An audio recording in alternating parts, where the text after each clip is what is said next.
2023 general election was an eye-opener. For once, Nigeria and Nigerians, irrespective of tribe, tongue, and ethnicity, came together to say enough is enough, and they voted in their numbers. The voter turnout of 2023 was unlike we've seen so far in the history of the country. Good morning, good afternoon, good evening, depending on where you are watching me from. This show remains the diary of a broken man, where we talk about the political, the economic, and the social issues concerning the country, Nigeria.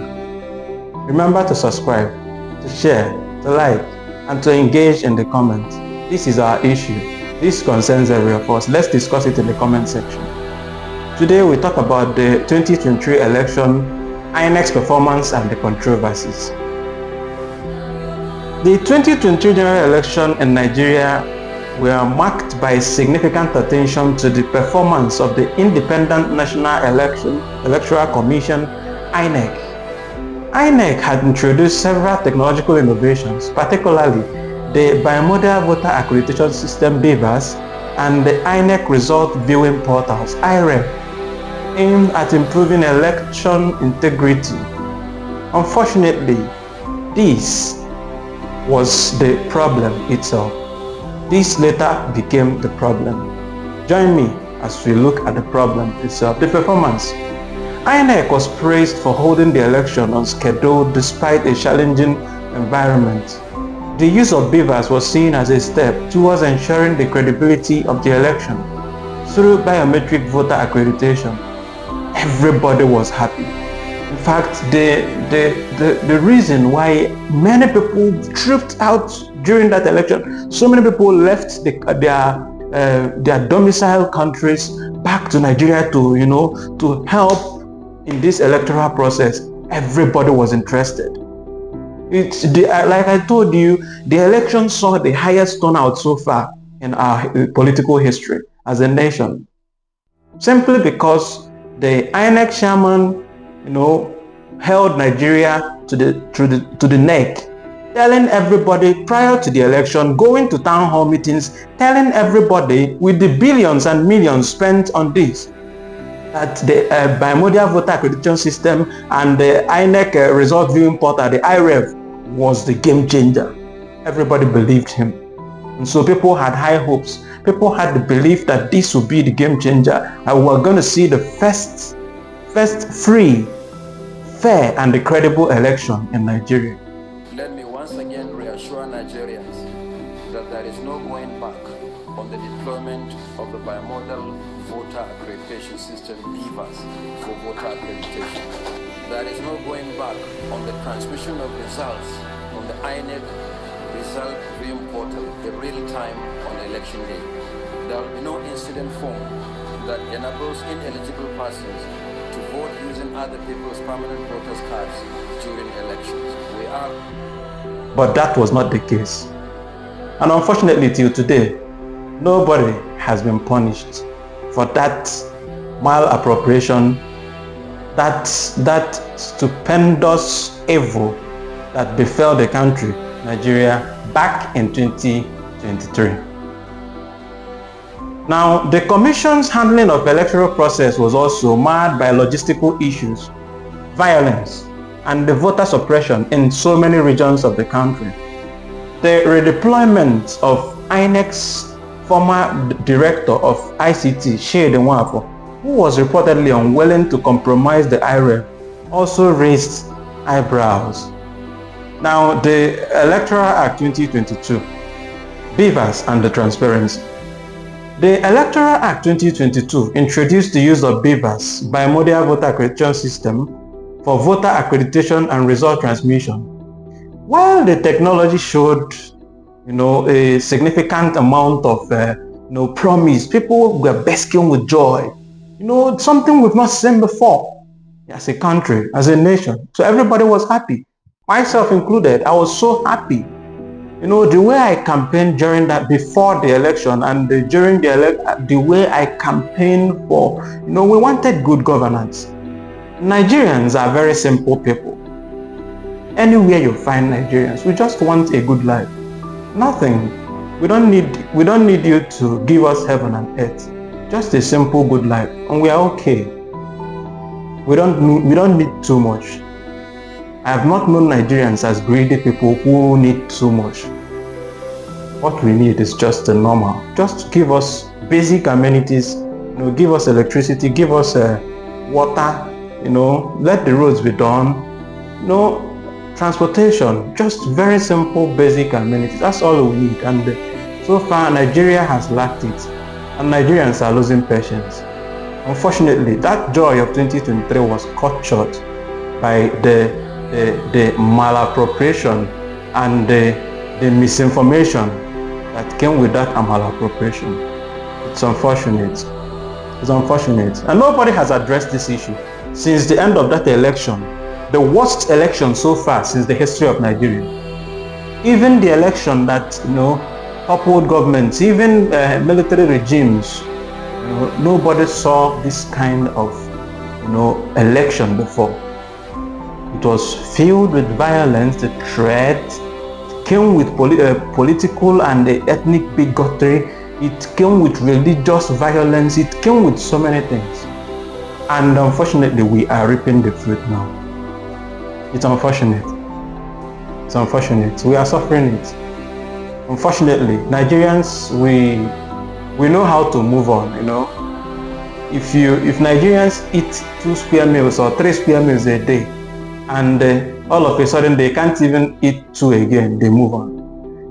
We don't have elastic limit. That is one of our biggest problems. As a country, we don't have, So the use of beavers was seen as a step towards ensuring the credibility of the election through biometric voter accreditation. It's unfortunate how that came and went, and nobody did anything about it. There was notable reports of failure in real-time result transmission to the IREF portal, especially for presidential election, which led to accusation of manipulation and reduced public trust. This was particularly highlighted by the opposition parties who claimed the INEC did not comply with the Electoral Act 2022's provision for electoral transmission. Another problem, operational problem. Delays in opening polls, lack of adherence to voting procedure, and the instances where result forms were not publicly displayed contributed to a perception of reduced transparency. We saw people, being threatened. Lives were threatened. People were hatched with the machete. So many things went down. People were threatened. If you are from this area, you cannot vote here. People were threatened in Nigeria. That was 2023. We saw it.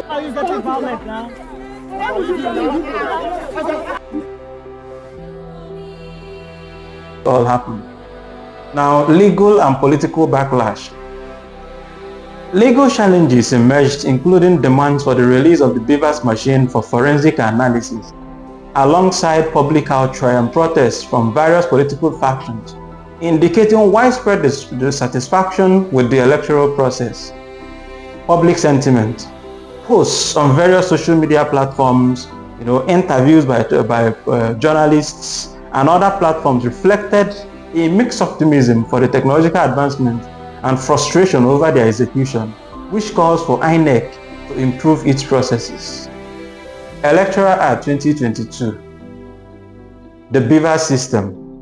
This system was designed to authenticate voters using biometric data, aiming to prevent multiple voting and enhance the accuracy of voter accreditation. The Act made it mandatory, which was a significant step forward and towards reducing the electoral fraud. But unfortunately, the transparency was nowhere to be seen the day of the election. Voter accreditation and the electronic transmission of results. The Act allowed for the electronic transmission of results from polling units to the IREF portal for public viewing, although the implementation faced challenges.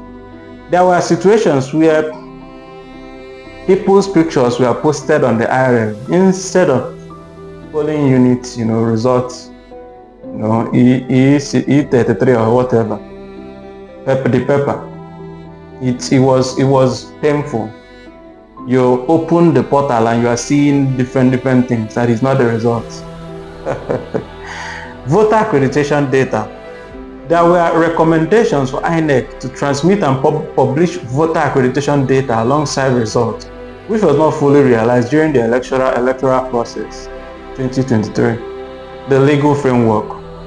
Despite these innovations, there was debate over the legal enforceability of some of the INEC'S guidelines, without explicit statutory backing, leading to judicial interpretations that affected how these technologies were used or perceived in court. The judicial system in Nigeria makes you wonder where we are headed as a country. The election, we saw technicalities over evidence. Technicalities over evidence. People were ready to speak English for 22 hours while running around the truth. They saw the truth, but they were running around it. That is our judicial system. Welcome to Nigeria. Welcome to Nigeria. Youth voting trend. Increased engagement. There was a noticeable trend of increased youth participation in the 2023 general election, partly driven by the promises of technological reforms like BVAS. The addition of 10 million new voters, many of whom were young, was a significant factor. It was so sweet. In fact, it was the best thing we saw in Nigeria's political history. Digital influence. The social media played a crucial role in mobilizing young voters, with platforms like X, Facebook, and Instagram, showing trends of youth-led movements for electoral reforms and accountability. Perceptions and expectations. Young voters had high expectations for transparency and fairness due to the technological interventions. However, the controversies surrounding the elections might have impacted their trust in the electoral process, potentially influencing future voting behavior or activism among youths. In summary, while the 2023 general election in Nigeria were an attempt to leverage technology for better democratic practices, the execution of these reforms by INEC was fraught with challenges, leading to significant debates about the integrity of the electoral process. The youth, a pivotal demographic, showed increased engagement but also witnessed firsthand the complexities and limitations of implementing electoral reforms in a large, diverse nation like Nigeria. Someone once said that a mistake is not a mistake until it is repeated. When is Nigeria going to learn from her own mistakes? We have seen it over and over again, where elections were truncated. It is only people who do evil can boldly tell you to go to court. It is only that. That's what you saw in the election. The INEC chairman who helped who gave Nigerian promises, false hopes, was bold enough to tell Nigerians to go to court. Bold enough to tell people, aggrieved, political parties to go to court. That was the trump card. That was the worst thing we have ever seen as a nation. Unfortunately, because we are a nation of no consequences, he is still roaming around with no consequences. After spending billions and trillions to do that kind of malaction, everything, every negativity, still no consequences. When are we going to learn as a nation? All of us witnessed, at the same time of our election, Argentina started their election. Everything went smoothly. Nobody was killed, nobody was wounded. Today, Argentina is becoming an example for the whole world. We all witnessed America's election, smooth. We witnessed Ghana's election, smooth. When it comes to Nigeria, every kind of agbero, is brought out. Every kind of political talks are in living. When are we going to learn? When are we going to change? Is Nigeria not ashamed of the level of backwardness for a nation regarded as the giant of Africa? Are we not really ashamed of the level of the deplorable state of our our economic, our social, our what area, academic, everything is backward. My pain is that we have the best of people in Nigeria. If you look for doctors, we have the best of doctors. If you look for lawyers, we have the best of lawyers. Whatever you think about, any positivity, musicians, our Afrobeat still tops the chart around the globe. But why can't the government do the right thing? Is it an offense to be a Nigerian? Unfortunately, those people who were wounded, those people who were killed because of that election in 2023, they have gone Sarah. So is Nigeria. We move on. Their lives have become a sacrifice. Remember to subscribe, share, and comment. I want to hear your reaction to this situation in Nigeria. How do we tackle electoral issues in Nigeria? What do you suggest we do? How do we go about this election in Nigeria? Because we need to get it right. If we are aiming for anything in Nigeria, the very first thing is the system that brings people into power. The judicial system also needs to be touched. Maybe on another day we talk about our judiciary. But every sector in Nigeria, gives the vibe of hopelessness and helplessness in Nigeria. The hopelessness of the average Nigerian. Because where do you run to? Even the last hope of the common man is now truncated in Nigeria. People use the court now as they like. The law enforcement people use it as they like. They use it as their personal properties in Nigeria. So let me know in the comment section what you think we should do as a nation, or we can do to get ourselves to be like others.